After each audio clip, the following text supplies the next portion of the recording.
Kabanata 19, Blood. Please, Miss President, ayaw kong nag-aaway tayo. Malambing na dagdag ni Sibal. Gusto kong kalasin ang puting comforter na nakapalupot sa aking katawan. I want to throw it to him. Hinugot ko iyon ngunit hindi ko makuha na maayos. Hinawakan ni Sibal ang aking kamay. Tumigil ako at binalingan siya. He looks pained and frustrated at the same time. Bumaba ang tingin niya sa aking balikat at inangat niya ang nahulog na strap ng aking dress. The way his fingers glide against my skin made me shiver. Hindi pa ako nagmahal kahit kailan, Miss President. Sa'yo pa lang, aniya. Nagtiimbagang ako. I want to believe him so bad, but a part of me doesn't trust him fully. Hindi ka naman talaga maniniwala sa bagay na hindi mo naintindihan. Unti-unti nanlaki ang mga mata ko nang napagtanto ang sinabi niya. Mahal? Mahal niya ako? Paano nangyari? These are all lies. Alam ni Katarina ang lahat ng ito. Alam niya rin kung bakit ko sinabi sa'yo na siya ang gusto ko. Gusto kong layuan ka. Gusto ko ring layuan mo ako. Pero tuwing magkasama tayo, ang hirap-hirap mong pakawalan. Mahapdi ang mga mata ko habang tinitingnan ko siya. I'm trying my best to not give in to every word he said. It's damn hard. Alam ng buong Castellon na kung gaano lamang ang galit ng tiyahin mo sa aming pamilya, Snow. Kahit sa Katarina, alam iyon.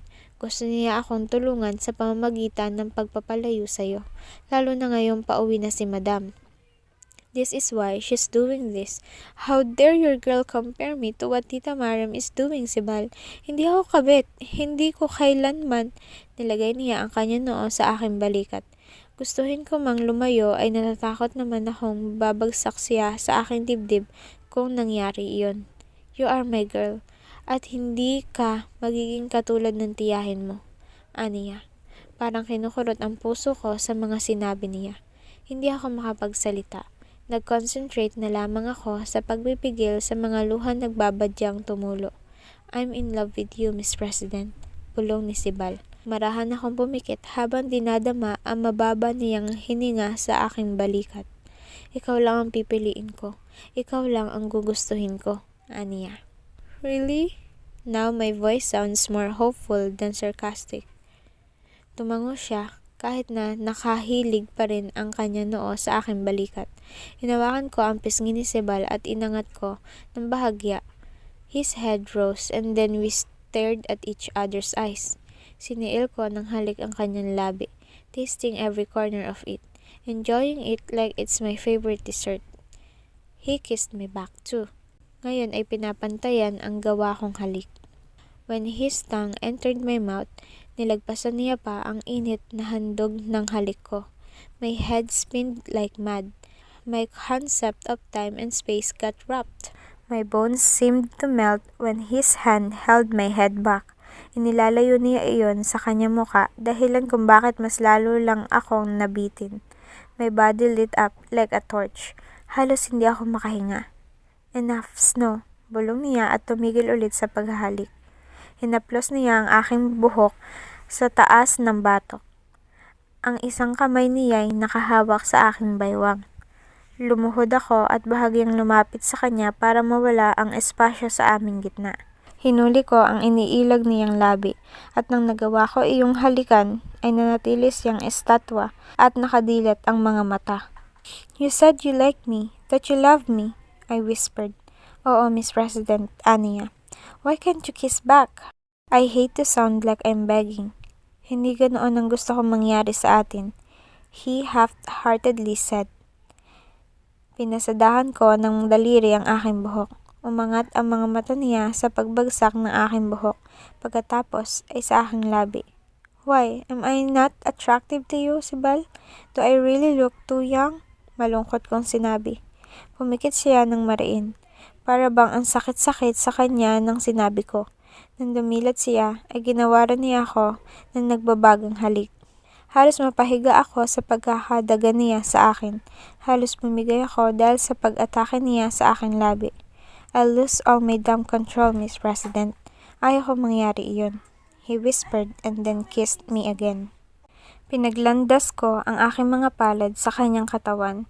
I'm amazed by how his sculpted muscles feel so solid and warm at the same time. Nang nahawakan ko na ang kanyang t-shirt, ay unti-unti ko iyong inangat. Fact! He cursed and then his kisses went to my pulsating neck. He licked my skin.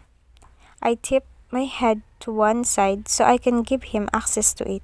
Nahulog na naman ang strap ng damit ko. Inangat ko ang kanyang t-shirt para maramdaman ko ang kanyang balat sa aking palad. He felt so hot. I traced the sculpted lines from his pectorals down to his abdomen. Malutong siyang nagmura muli. Dumilat ako at nakitang tumingala siyang nakapikit.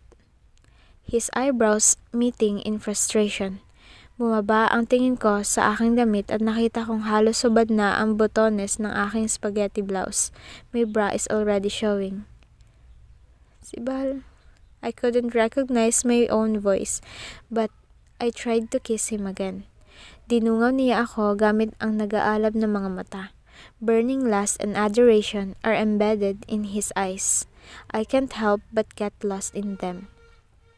Mabilis niyang kinulong ang aking binti sa kanyang mga tuhod at halos pumutok ang mga botones ng aking blusa nang sinubukan niya itong ibaba kasama ang aking bra. My one boob got exposed. Uminit ang pisngi ko. His eyes drifted to it. At halos pumikit muli ako na nakita kung paano niya iyon tingnan. Tila ba'y naputol na lahat ng pagpipigil niya dahil sa nakita. Hinubad niya ang kanyang t-shirt pagkatapos ay hinalikan niya ang aking collarbone. His other hand went to the other strap so he can remove it. Lumiyad lamang ako nang naramdaman ang kanyang magaspang na palad sa lambot ng aking dibdib. Sinabunutan ko siya habang bumababa ang kanyang halik doon. And then he started showering light kisses on my other boob. When his mouth closed on its tip, it sent electricity shooting in my veins. Lumiyad muli ako. This time, his other hand held my thighs para hindi iyon makabalik pababa. Nanlaki ang mga mata ko nang naramdaman ko siya sa gitna ng aking mga hita. The bulk of him right in between me made me moan. Oh shit, I want him. I want him so bad. A part of me wants to stop it. I just really want to kiss him. Hoping that I'd satisfy myself somehow, ngunit pakiramdam ko ay hindi ako natatapos sa kanya. Hindi ako nakatigil. Hindi ako nakontento. Gusto ko pa siya. Gustong gusto ko pa. He gently pushed me, his bulk caressing my throbbing insides. Hindi ko na napigilan ang mga daing ko. Panay naman ang mura niya habang hinahagkan ang aking dibdib. Palipat-lipat, tila ba hindi nababayaran ng bawat halik ang kanyang pagkauhaw. Gently, he parted my thighs with his knees. He positioned himself right in front of me. Binalik niya sa aking labi ang kanyang halik. His tongue darted inside my mouth and I could hardly catch my breath. Ang isang kamay niya ay bumaba sa aking lacy shorts. Walang pag-aalinlangan niyang nililis iyon ng walang kahirap-hirap. I even helped him remove it. Ang tanging natitira ay ang aking panty na lamang samantalang balot pa siya sa kanyang pantalon.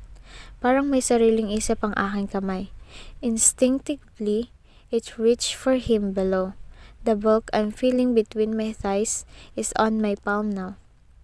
Tumigil siya sa paghalik at napadaing sa ginawa ko. Tumindig ang balahibo ko sa pag-iisip na grabe ang naidudulot ko sa kanya. He frantically unbuttoned his maong.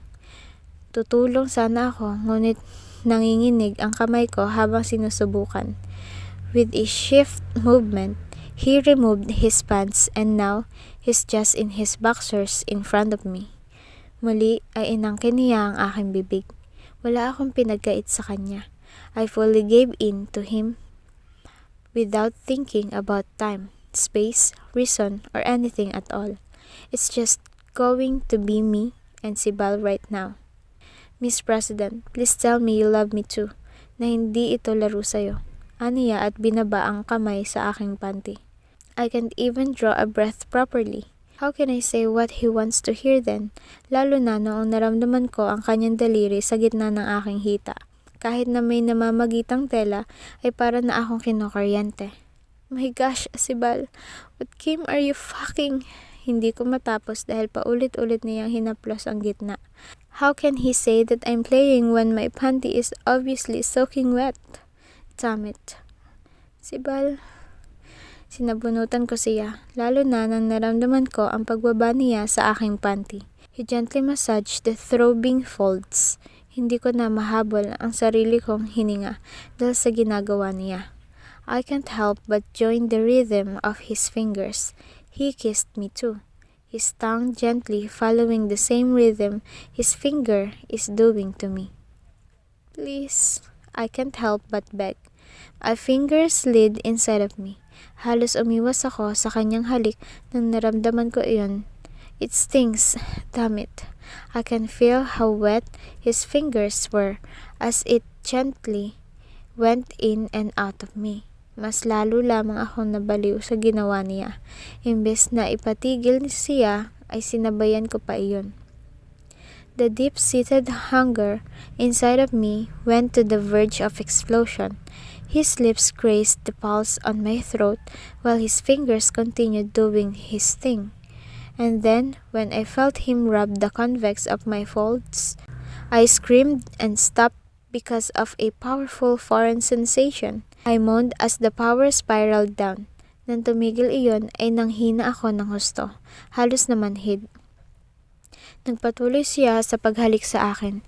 His hand left my folds and then he cupped my breast. Tila ba binibigyan ng kaunting oras iyon para kumalma. Bumaba ang kamay ko galing sa kanyang dibdib, patungo sa kanyang torso. I felt the V-line on my fingertips. Hinaplos ko lamang iyon, sinundan hanggang sa maramdaman kung saan ako dinadala niyon. His masculinity is standing proudly. My body may be innocent but my mind is not. Halos lahat ng kaibigan ko sa ibang bansa ay nagkaroon na ng karanasan. The reason why my opinion about relationships is a bit distorted. I find physical attraction shallow. I find it so easy to give, almost with no meaning. Ngunit sa kaibuturan ko ay preserba ko iyon para sa taong mahal ko, para sa taong iibigin ko habang buhay. At ngayon, heto ako, at walang pag-aalinlangan kong binibigay sa lalaking una at sana'y huling magpapatibok ng puso ko. I don't care if our status doesn't match. I don't care if Tita Maram will get mad. I don't care about the past. I care only our future together. Hinawakan ko ang kanya. He groaned. Kinagat ko ang labi ko. I really like it when I can see that he's affected. I feel like I have some power over him. A power no one, not even his future employers, can have. Please, Sibal. Hindi ko na makilala ang sarili ko. Kitang-kita ko ang kalasingan sa kanyang mga mata. I can't hardly cup his whole thing. I didn't bother to. I just want to feel him so bad. I want us. Tinutok niya iyon sa akin. When his tip and mine touch, napapikit ako. Hinalikan niya ang aking leeg. He licked, bit, and kissed my skin there habang unti-unti niyang pinapasok ang aking kabuuan. Halos tumugo ang labi ko na napagtantong gaano kasakit iyon. Hindi pa siya natatapos ay gusto ko nang sumuko. Gusto mong tumigil? His pained voice asked. Umiling ako. Hindi na makasagot. Please, just... I want you. I want you so much. Tila gatilyo ang mga salita ko. He entered me slowly until even I can feel an exquisite barrier in between us. Ang luha ay nakaantabay na sa gilid ng aking mga mata. I don't want to open my eyes so he wouldn't see how painful it is. I just want to give myself to him. Huwag ka munang... Hindi ko siya pinatapos. Hindi ako huminga nang diniin ko ang sarili ko sa kanya. Ikinawit ko ang aking braso sa kanyang likod para magdikit kaming dalawa at tuluyan niya akong maangkin. Sumigaw ako sa sakit na naramdaman. Snow! Pagalit niyang sigaw, sabay halik sa aking noo. Hinihingal ako at napaiyak sa sobrang sakit. Pumirmi siya sa aking loob. My body tensed because of a foreign entrance, but I moved slowly so I can feel him. I said, "Stop moving!"